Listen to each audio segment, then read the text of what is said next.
Okay, let's see if I'm actually online. Over here. So, a couple of things. First things first. If you're gonna cook a steak, cook it in butter and garlic. Chop up garlic, use butter. Butter's better than olive oil when it comes to a good steak. Obviously more expensive. Well, than olive oil. Actually, I'm not sure if butter might be cheaper than olive oil. It's better for you than vegetable oil. Other thing is avoid oat milk if you can. I heard Leaflet or somebody talk about how it's bad. Um, so obviously there's a new administration today. Today's the first day. Yada yada yada. Um, Good times being had by all on the Republican side, and to be honest, I'm not super unhappy with most of the orders. There are a couple of issues. I'm glad cartels are going to be considered terrorist organizations. They should be. They terrorize people. That makes sense to me. Um, Getting out of some of these international groups that have treated us basically like garbage. Good move. Making it easier to fire people. Good. They were like, "Oh no, you're picking people who agree with you to be in government." It's like, well, we kept your guys in last time, and they actively worked to subvert the governance by the new president. So maybe don't act like partisan hack jobs if you don't want to, be treated like a partisan hack job. Other things that are going on. Energy crisis. There's no energy crisis. Come on, but like, I get it. You want to open up drilling, whatever. That's fine if that's what you want. Southern border emergency. Yeah, it makes sense. Especially because from how it sounds, the migrants we're getting now, illegal migrants, they're not like. So when we get Hispanic migrants, it's like kind of a just positive because they're Western in culture. Now, yes, maybe they have a slightly browner tint or whatever, but like ultimately they come from their culture comes from Rome and Christianity and the Judeo-Christian system, all that kind of stuff. So like they assimilate really well, and people are like, why is they assimilating so well? It's like because they're the same culture. Actually, to be honest, just my experience traveling, I actually tend to think there's more similarity between North and South Americans than between North Americans and Europeans. Um, I think it's because they're immigrant in some respect. People chose to go over. It's not as tired. It doesn't have the same established class structures as it does in Europe. Combination of factors. Anyway, there's some great. I kind of get the impression that more of the migrants we've been getting have been from non-Christian lands, so like, you know what I mean. And that's depending on the culture can be more problematic, especially if you see what's happening in the UK. Hopefully you're smart enough to put those two sentences together and see what I'm saying. Is my connection unstable? Shouldn't be. Try to say something spicy and immediately my connection has issues. Okay. Getting rid of censorship. The free speech stuff is great. Being the January Sixers, obviously good. Unless you're a partisan. In fact, there were things that were done wrong, but it's been 4 years. That should cover most of the crimes that were committed. Maybe there's a couple people who should still be in prison who aren't, okay, but generally speaking, 1,500 people being pardoned and being allowed to get on with their lives. That's the thing. When I went down to the Capitol yesterday, they've got these fences up everywhere. And if they don't want you to go someplace, you won't go there. The fact that people were able to just walk into the Capitol building tells me that it seems like a setup. Honestly, you just have a bunch of people and they're like, oh, well, walking into this building. I can see doing that just to be with the group. I probably wouldn't. I'd probably be home by then, to be honest. And I didn't go to January 6th thing 4 years ago because I had a job. I'd work. Plus, like, I didn't want to. It just seemed like a good way to get in trouble. And so it was. So I avoided that, thank God. Thank God. That I thought about, but anyway, made the right call. But 4 years for trespassing for the most of these people, come on, that's not fair. So anyway, I'm pretty happy with most of these orders. I'm probably missing a couple of the ones.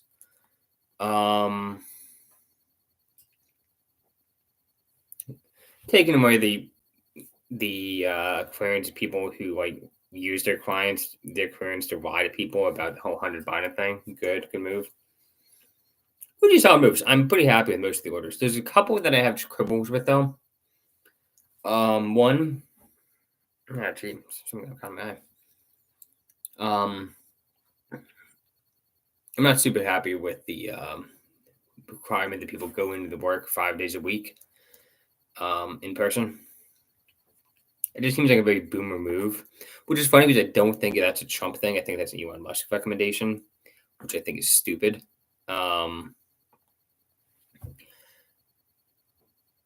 Let's be honest, most of us aren't 100% every day of the week, 5 days a week.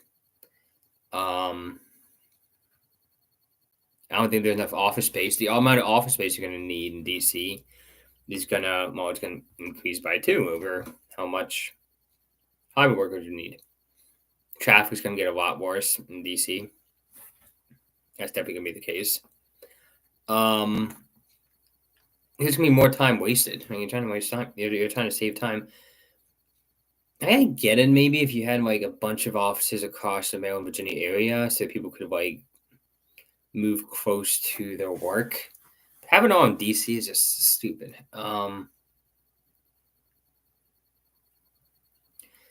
Especially because, in my experience, there's a lot of people who are very technically adept, but are not people adept.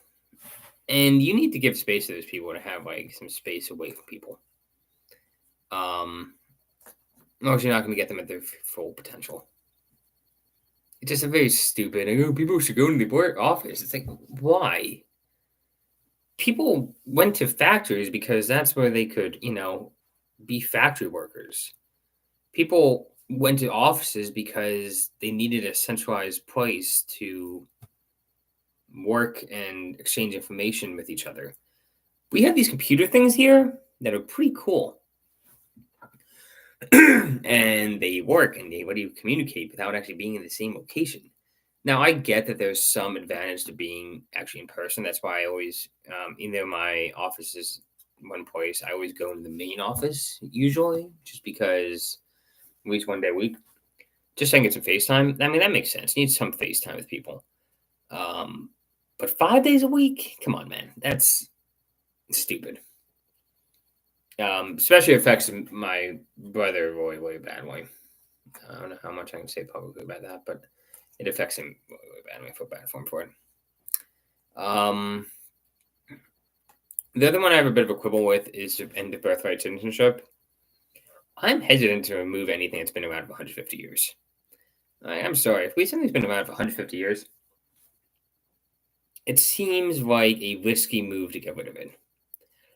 I mean, I know that's not forever, but it's a pretty established precedent. And like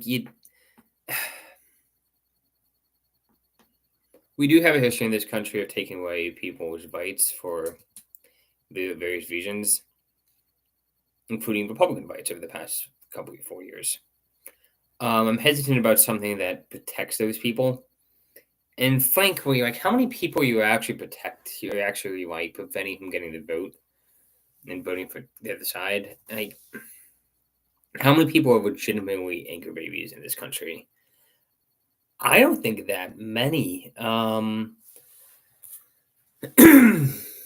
Their parents were like not legal. It's like, well, you blame the kid for that? I mean, you can't. You don't have agency to make that decision when you're coming out of the womb, And then I do see where Republicans come from, where it's like, well, you just having all these people pour in, and then they become citizens. They all vote for Democrats. It's like, well, the majority of them do, but like,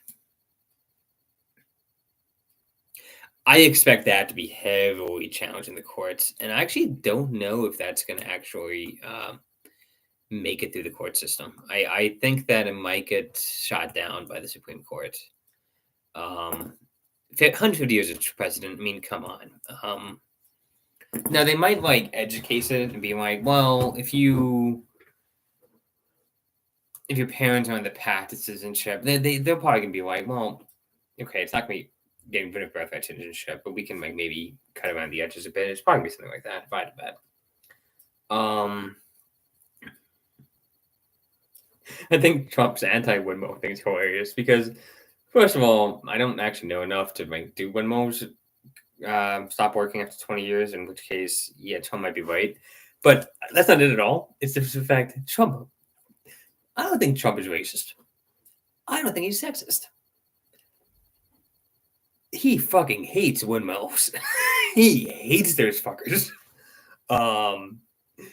He is windmill phobic.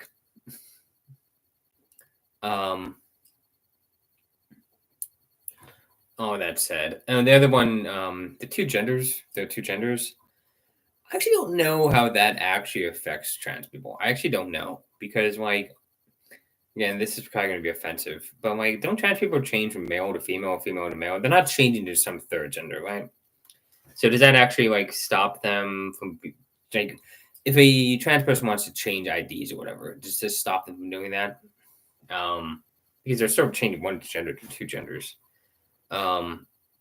It seems like one of those things that like, oh, is going to cause controversy and it's like, well, red meat for the base. But does that actually change anything? Like, how many people are actually using like multiple gender? No, people are mostly using the two main ones. The main question is whether, of course, kids should be allowed to change genders, which I'm not going to get into because well, I don't care. And frankly, I don't think it's going to be an issue anymore. I think the whole trans thing is done. Now, if people are adults, that's still going to happen. But like, there's going to be a cultural shift. I went to the gym today, and you go there, and let's be honest here, guys who go to the gym tend to be Republicans. They just do. And there was just such a positive energy. And then at work, there's a positive energy. And then among everybody, there's just such a positive energy. People are like, thank you. Let's get back some normalcy. None of this like bullshit stuff. I'm actually kind of wondering if it's actually going to be really, really good sexually for like a lot of guys, a lot of conservative guys, because I think you can kind of tell whether somebody's Republican or Democrat. And if you're the party in power, I feel like that probably translates into success in that area because on some level, women like success and being part of the winning tribe. I guess I bet. But what's funny is that even I think football guys are going to do better off of this. I think everybody's going to be like, okay, let's get back to some normal stuff. You know, I think people are going to be excited about it to see this masculine energy is back. None of this like Hunter Biden bullshit. Just like, I don't know. I think the good guys are going to do better. But yeah, most guys are going to do better. But maybe not. Who knows?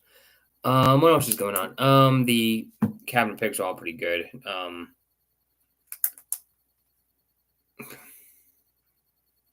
I just don't really have that many complaints. Issue about the going into work full time. Issue about the whole two gender thing. I hope that doesn't affect anybody too badly. Issue with the end of birthright citizenship. I don't expect that to be confirmed. It's going to be interesting to see what happens over the next few years. I definitely think Trump is definitely going in a very Trumpian direction. It's not like he's not half-assing it like he did in his first term. And I just hope it works. I hope we have good results. I really hope the war between Russia and Ukraine ends. I'm Slavic. I'm like half Slavic, probably 2/3 Slavic to be honest. I don't want my countrymen, my genetic kin, to be killing each other for nothing. It's just stupid. They're both good peoples. They're just killing each other, which is dumb. And hopefully Trump can get that done. Hopefully Trump can scare Putin and Zelensky into making up and making out. Anyway, on that note, I'm gonna buzz off. But cheers.